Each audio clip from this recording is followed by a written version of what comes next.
कहानी के शुरू होते ही हम मिलते हैं एमिली से। एमिली जो कि एक सिंगल मदर है। दरअसल कुछ समय पहले ही उसका अपने हस्बैंड से डाइवोर्स हो चुका है। एमिली की एक छोटी सी प्यारी सी बेटी भी है जिसका नाम डायोन है। डायोन तो अभी बहुत छोटी है। एमिली अपनी जिंदगी को खुशनुमा बनाने के लिए काम भी करती है और ऐसे में वो पूरी तरह से डायोन का ध्यान नहीं रख पाती है। वैसे तो वो पूरी कोशिश कर रही है कि वो डायोन का बहुत अच्छे से ध्यान रखे, लेकिन काम का प्रेशर ही इतना है कि आखिर वो कैसे एक साथ ये सब कुछ मैनेज कर पाएगी। तो फिलहाल इस वक्त वो एक नैनी की तलाश में है जो कि उसकी एब्सेंस में उसकी बेटी डायोन का अच्छे से ख्याल रख सके। अब बड़ी मशक्कत के बाद आखिरकार उसे एक नैनी मिल ही जाती है जिसका नाम मे है। धीरे धीरे समय बीतता गया और मे को यहाँ काम करते करते पूरा 1 महीना गुजर चुका था। एमिली ने कई बार मे को क्रॉस चेक किया कि आखिर वो उसकी बेटी का अच्छे से ध्यान भी रखती है या नहीं, लेकिन हर बार मे उसके इम्तिहान में खरी उतरती थी। अब एमिली को धीरे धीरे मे पर पूरी तरह से ट्रस्ट हो चुका था, इसलिए वो भी अपने काम पर अच्छे से फोकस कर पा रही थी।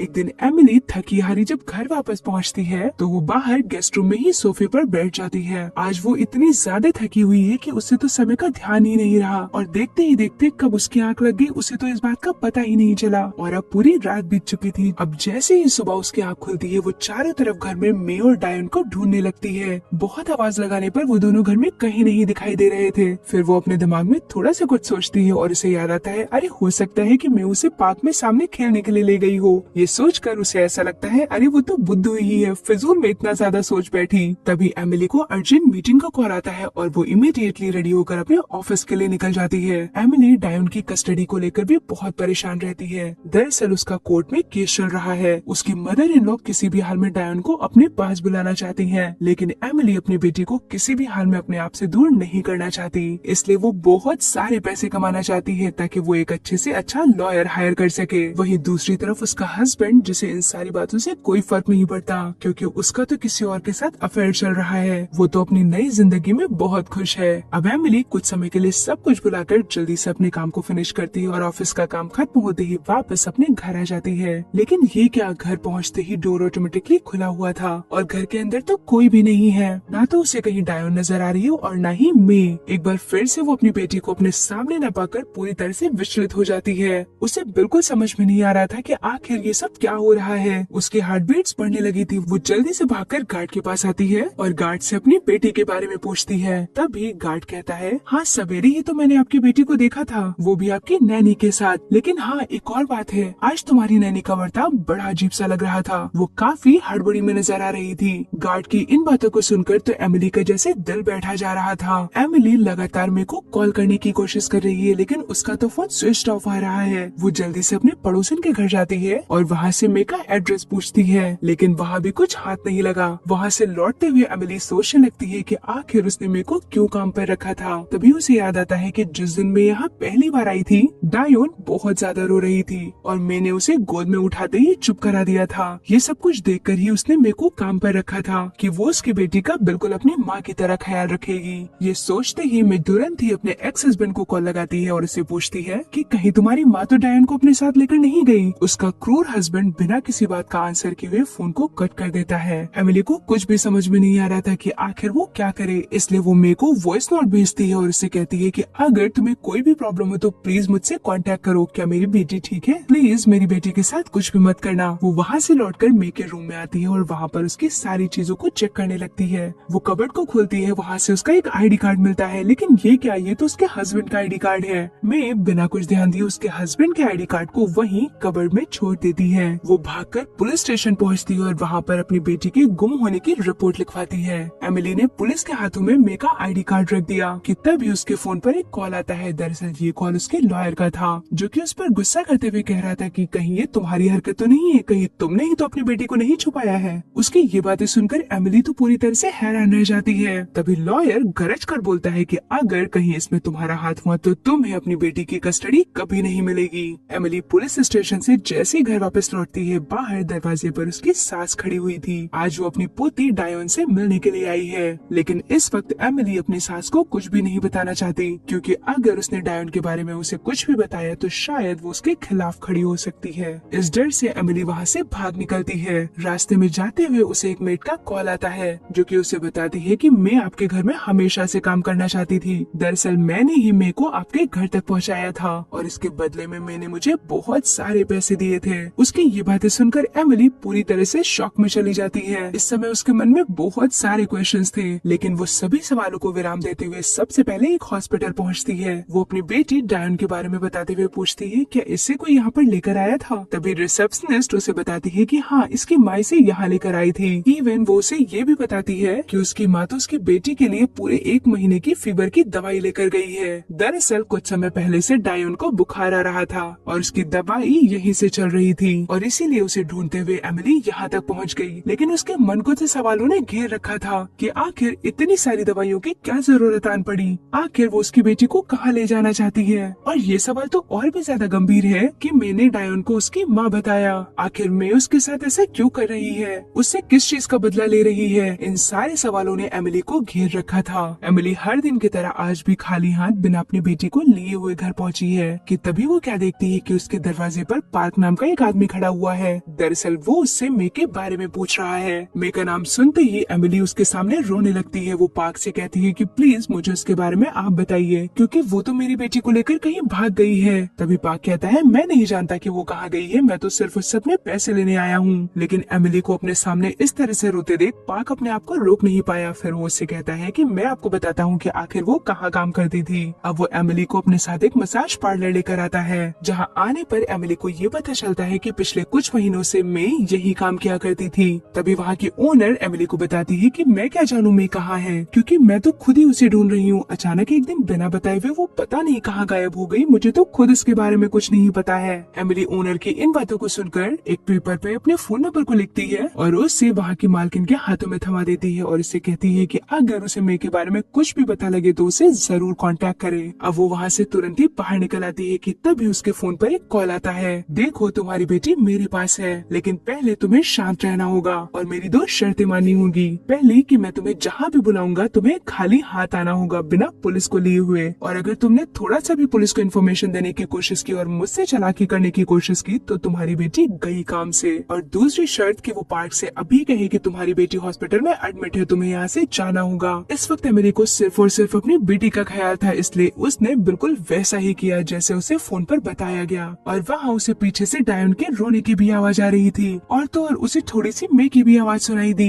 अपनी बेटी की रोने की आवाज सुनकर उसके तो आंसू छलक पड़े। अब तो उसे ऐसा लगने लगा था कि शायद कोई और ही है जिसने मे और उसकी बेटी दोनों को ही किडनैप कर लिया है। एमिली की रोने की आवाज सुनकर किडनैपर कहता है रोना बंद करो और मुझे अभी के अभी तुम्हारे अकाउंट से $30,000 चाहिए। एमिली बहुत घबराई हुई थी। वो उसे रोकते हुए कहती है प्लीज तुम मेरी बेटी को कुछ मत करना, तुम्हें जो चाहिए मैं तुम्हें देने के लिए तैयार हूँ। लेकिन इस वक्त उसके पास इतना बड़ा अमाउंट नहीं था, इसलिए वो किडनैपर से रिक्वेस्ट करती है कि वो उसे थोड़ी ही पैसे भेज रही है क्योंकि उसके पास अभी सिर्फ इतना ही अमाउंट है। फिर वो उसे धमकाते हुए कहता है लेकिन जल्दी मुझे सारे के सारे पैसे चाहिए, और इसके बदले वो उसे एक एड्रेस देता है और वहाँ पर आने के लिए कहता है। एड्रेस मिलते ही एमिली झट से टैक्सी करती है और वहाँ के लिए निकल जाती है। वो पुलिस को भी इन सारी चीजों के बारे में इन्फॉर्म कर देती है। जैसे वो वहाँ पर पहुँचती है उसकी आंखें चारों ओर अपनी बेटी को ढूंढने लगती है। वो तड़पते हुए इधर उधर भागने लगती है। तभी सामने पड़ी उसे एक पोटली में अपनी बेटी के खिलौने दिखाई देते हैं, लेकिन वो इन खिलौनों का क्या करेगी जब उसकी बेटी ही उसके साथ नहीं है। वो बहुत ढूंढती है लेकिन थक हार कर वापस पुलिस स्टेशन आ जाती है और वहाँ पुलिस को उस किडनैपर के फोन कॉल के बारे में बताती है। चेक करने पर पता चलता है कि ये तो कोई स्कैम था।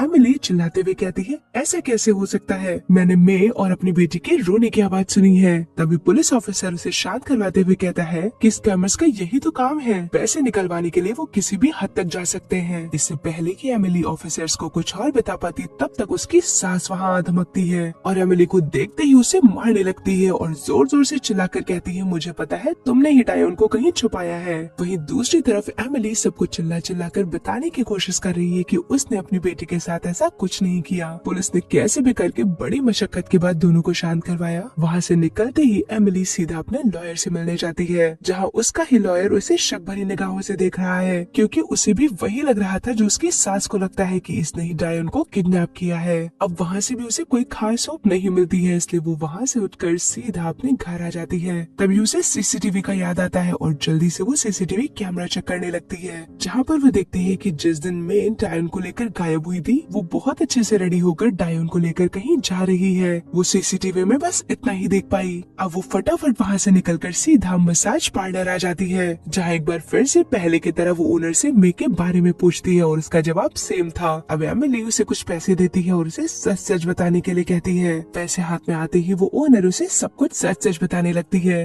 वो कहती है मैं जब यहाँ आई थी तो बहुत खुश रहती थी और उसका पहला कस्टमर था पार्क। वैसे तो वो दोनों साथ में खुश रहते थे, लेकिन दिन ब दिन मे का बिहेवियर थोड़ा अजीब होता जा रहा था। वो कभी बहुत हंसती तो कभी बहुत रोती। फिर वो एमिली को मे का कुछ सामान देती है जिसमें फोटोग्राफ भी थी। पूछने पर कि आखिर ये बच्ची फोटो में कौन है, इस बारे में ओनर को कुछ नहीं पता। तभी उसे फोटो के पीछे एक स्टूडियो का नंबर मिलता है। एमिली झट से उस स्टूडियो के लिए निकल जाती है। उसे ऐसा लग रहा था कि शायद वहाँ पर जाकर उसे कुछ न कुछ पता जरूर चलेगा। वहाँ पहुँचते ही कुछ पैसे देकर वो फोटोग्राफर से कहती है, देखो मेरे लिए ये जानना बहुत जरूरी है कि आखिर इस बच्ची को यहाँ लेकर कौन आया था और इसकी माँ कैसी दिखती है। तभी रिकॉल करने पर फोटोग्राफर को याद आता है कि अरे हाँ, उसकी माँ की तस्वीर तो है मेरे पास। और वो जैसे उस तस्वीर को एमिली के हाथ में रखता है, वो तो ये देखकर हैरान ही रह जाती है क्योंकि तस्वीर में कोई और नहीं बल्कि खुद मे थी। दूसरी तरफ पता लगाने के लिए पुलिस भी मसाज पार्लर पहुंच चुकी थी और वहाँ आसपास बहुत ज्यादा पूछताछ करने पर उसे पता चलता है कि मे चाइनीज थी, जिसका असली नाम मे नहीं बल्कि किम है। तभी पुलिस ऑफिसर के फोन पर एक कॉल आता है कि इस वक्त एमिली मे के पुराने वाले घर के बाहर मौजूद है। अब पुलिस जल्दी से उसके पीछे निकल जाती है। इधर एमिली मे के घर के बाहर खड़े होकर उसका नाम बुला रही है। वो जोर जोर से चिल्लाते हुए कह रही है, देखो मैं कुछ नहीं करूंगी, मैं सिर्फ और सिर्फ अपने बच्चे को लेने आई हूँ और अगर इस वक्त तुम अंदर हो तो प्लीज बाहर आओ और मेरी बच्ची मेरे हवाले कर दो। मैं तुमसे कुछ नहीं मांगूंगी और तो और पुलिस को भी कुछ भी नहीं बताऊंगी। उसकी इन सारी बातों को सुनकर वहाँ पर एक आदमी आ जाता है और वो एमिली को बताता है कि मैं यहाँ अपने पति और सास के साथ रहा करती थी। उसकी एक छोटी सी बच्ची भी थी, लेकिन उसकी मदर इन लॉ और हस्बैंड उसे